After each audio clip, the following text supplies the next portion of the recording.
2020년 테슬라가 전 세계적으로 50만 대 가량을 판매할 때 2,000대도 팔지 못한 나라가 있습니다. 테슬라의 가치를 알아주지 못하는 작은 나라인가? 라고 생각하면 그런가 보다 할 수 있지만 문제는 중국, 미국에 이어서 전 세계 3대 자동차 시장에 속하는 대단히 중요한 국가라는 것이죠.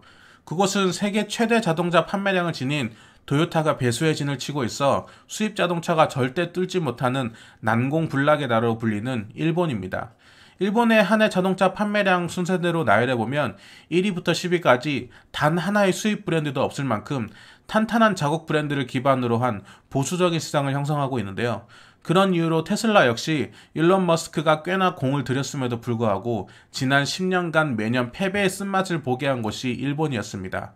하지만 최근 2021년 1분기 테슬라의 판매량이 작년 대비 13배에 달하는 증가율을 보이면서 심상치 않은 낌새를 보이고 있는데요. 테슬라를 향해 늘 부정적인 시선으로만 평가했던 일본의 언론도 이번에는 뭔가 느낌이 달랐는지 기존의 입장을 전환하는 분위기를 보이고 있습니다.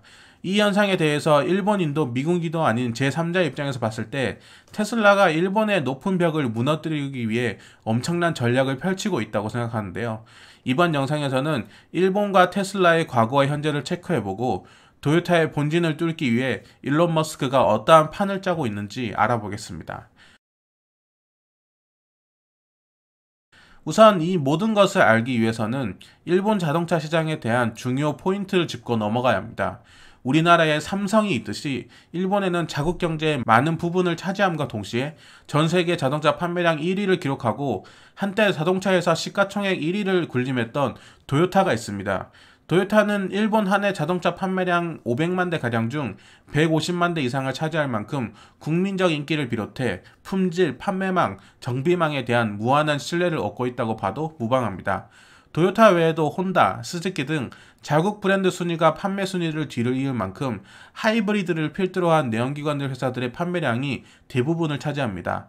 그러다 보니 2019년 기준으로 전기차는 전체 자동차 판매량 520만 대 중 3만 8천 대, 즉 1%도 채 되지 않은 작디 작은 점유율을 차지하고 있는데요. 그 3만 8천 대 중에서도 순수 전기차 리프를 보유한 닛산이 약 2만 대를 팔았을 만큼 수입 전기차를 포함한 전기차 자체에 대한 관심도 및 인기가 시장 규모에 비해 매우 떨어진다고 볼 수 있습니다. 일본에서 전기차가 인기 없는 수만 가지 이유가 있겠지만 사회 구조적인 이유 한 가지와 소비자들의 인식 한 가지는 꼭 짚고 넘어가야 하는데요. 먼저 일본의 전력 수급은 70% 이상 화력 발전이 차지하고 있기 때문에 탄소 중립이라는 전기차의 주요 목적과는 거리감이 있습니다. 그러다 보니 나라의 보조금이나 정책의 방향성이 전기차에 유리하지 않게 되고 보조금이나 세금 혜택에 민감한 전기차의 판매 특성상 큰 메리트가 없었습니다. 그러다 보니 도요타를 중심으로 고도화된 하이브리드가 주는 경제성에 비해 큰 차이가 없는 데다가 초기 구입 비용이 비쌌기 때문에 전기차가 주는 장점을 느끼기가 힘들었던 것이죠. 하지만 테슬라는 판매에 있어서 이런 치명적인 단점이 존재한다는 것을 알고 있지만 연간 500만 대 이상 팔리는 3대 자동차 시장이기 때문에 일본을 반드시 공략해야 했고 실제로 많은 공을 들였습니다. 2010년 테슬라의 첫 로드스터를 일본에 배송하였고 2014년 모델 S가 출시되었을 때 일론 머스크가 직접 도쿄에 방문해서 첫 인도 행사를 열었을 만큼 의미 있는 행보를 보였죠. 하지만 테슬라는 일본 시장과 상극이라고 표현해도 될 만큼 여러 가지 이유로 철저하게 외면당했는데요. 외면당한 여러 이유 중심에는 테슬라는 신뢰할 수 없다. 즉 일론 머스크는 호언장담만 하는 허풍쟁이라는 이미지가 강했던 것입니다. 신뢰할 수 없었던 첫 번째 이유는 비밀이 많다는 것인데요. 사소하게 온라인 주문 페이지에 전기차의 핵심인 배터리 용량 표기가 되어 있지 않고 일본 내 판매량에 대해서도 발표하지 않는다는 것이죠. 특히 오프라인 판매량을 중심으로 딜러와의 교감과 서비스를 중시하는 일본인에게 오프라인 매장도 없는 자동차를 온라인으로 주문하는 것 자체가 납득하기 힘들었던 것입니다. 두 번째는 하드웨어적 제품의 완성도를 믿을 수 없다는 것이었죠. 테슬라 초기에는 하드웨어적 제품 불량이 꽤 자주 발생했습니다.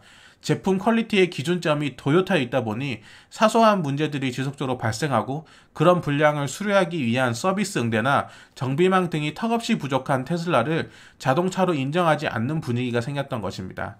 이런 이미지에 시장 초기에 진입했던 모델 S와 모델 X는 도쿄나 오사카와 같은 주요 도시의 주차 공간 해결을 위해 만들어진 자동 주차 타워에도 들어갈 수 없는 사이즈였으니 더더욱 관심 밖이었던 것이죠. 특히 모델 X는 2018년 4월 29일 토메이 고속도로에서 오토파일럿으로 운전 중 오토바이와 밴을 인식하지 못해 사망사고를 발생시켰지만 100% 운전자 책임으로 판결이 나면서 일본인들을 분노하게 만들었습니다.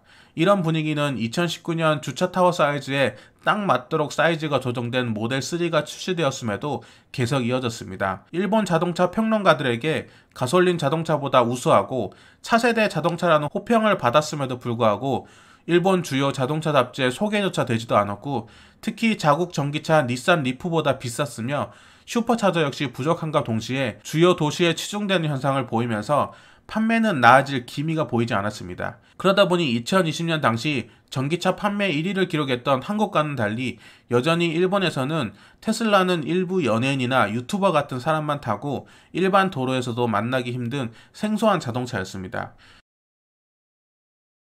그렇게 죽쓰던 테슬라는 2021년 2월 비장의 무기를 꺼내 들었는데요. 그것은 수입차를 기존 미국 프리몬트에서 중국 기가 상하이로 변경한 것입니다. 이로써 테슬라는 세 가지 요소가 강화되었는데요. 미국보다 짧은 중국과의 배송거리를 활용한 운송비 절감, LFP 배터리가 적용된 모델 3 스탠다드 레인지 플러스가 판매 가능, 모델 전 라인업 부품 수급 중국 현지화로 인해 생산 단가 하락입니다. 테슬라는 이런 강점들을 바탕으로 모델 3 스탠다드 레인지 플러스와 롱레인지 판매 가격을 각각 17%, 24% 하락시켰는데요. 그 결과 모델 3 스탠다드 레인지 플러스의 경우 511만엔에서 429만엔으로 우리 돈으로 4,400만원 정도가 되었고 모델 3 롱레인지의 경우 652만 2천엔에서 499만엔으로 5천만원 정도가 된 것이죠. 이는 우리나라의 테슬라 가격과 비교했을 때 엄청 싼 가격이고 같은 기가 상하이에서 수출되는 호주나 홍콩과 비교해봐도 놀라운 할인이었습니다. 여기에 3월 26일 보조금이 기존 40만엔에서 최대 80만엔으로 확대되면서 닛산 리프보다 더 싸진 것은 물론 일본 현지가 기준으로 미니쿠퍼 수준의 3,500만원대까지 낮아진 것이죠. 특히 닛산 리프와 비교했을 때 주행거리가 평균 120km 이상 달릴 수 있고 제로백이나 최대 속도와 같은 운동 성능이 월등히 뛰어나지만 가격이 비슷해지거나 더 낮은 경우가 발생했다는 것은 일본 자동차 시장에 적지 않은 충격을 줬는데요. 이러한 충격은 결국 1월 15대, 2월 82대로 살짝 늘어났던 판매량을 3월 588대로 폭발시키면서 1300% 증가했고 일본 역사 최초로 수입 전기차로는 수입차 판매 3위를 기록하게 됩니다. 이로써 전기차는 역시 할인과 보조금이 답이다라는 쉬운 결론을 내릴 수 있지만 그 이면에는 일본 대내외적으로 많은 변화가 있었다는 것을 이유로 들 수 있는데요. 먼저 내부적으로는 버블 경제 붕괴 이후 물가는 지속적으로 하락했지만 자동차 가격은 상승하는 이상 현상이 발생하고 있었습니다. 그 와중에 도요타의 연간 자동차 판매량의 30분의 1도 되지 않는 테슬라가 시가총액으로 도요타를 가뿐히 제친 것은 물론 세계 모든 기업을 통틀어 10위권 이내에 진입하는 사건은 일본인들에게는 크나큰 충격과 함께 테슬라라는 브랜드 인지도 상승에 많은 영향을 미쳤다는 게 지배적인 의견입니다. 여기에 일본 정부가 2030년대에 내연기관 차량 판매 금지 정책까지 내놓은 것이죠. 하이브리드 하나만 보고 있었던 일본인들에게는 전기차의 필요성의 분위기를 상기시키게 된 것입니다. 얼마 지나지 않아서 전기차를 사야 한다는 관점으로 다시 시장을 보니 전 세계 전기차 판매량 1위를 오랫동안 유지했던 닛산 리프는 이미 모델 3에 따라잡힌 지 오래고 도요타, 혼다와 같은 국내 기업들의 전기차 현실과 테슬라가 비교되기 시작한 것이죠. 거기에 하이브리드로 끝을 볼 것만 같았던 도요타가 전기차 개발을 본격적으로 함과 동시에 강점이었던 하드웨어보다 소프트웨어 퍼스트라는 변화를 외치고 있었던 것입니다. 상황이 이렇게 되자 테슬라는 거들떠 보지도 않았고 부정적인 의견만 쏟아냈던 일본 언론들이 성향에 따라서 의견이 엇갈리는 현상이 발생하고 있는데요.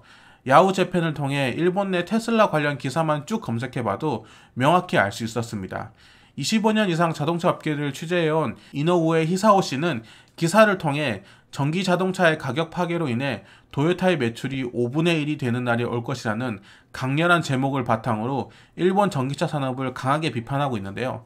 기사 내용에 따르면 오랜 기간 자동차 업계를 취재해왔지만 테슬라의 출현으로 업계가 극적으로 변화하고 있음을 피부로 느낀다. 일본 자동차 메이커는 전기차의 흐름에 전혀 따라가지 못하고 있고 근본적으로 다른 테슬라로 인해 종합적으로 패배하고 있다.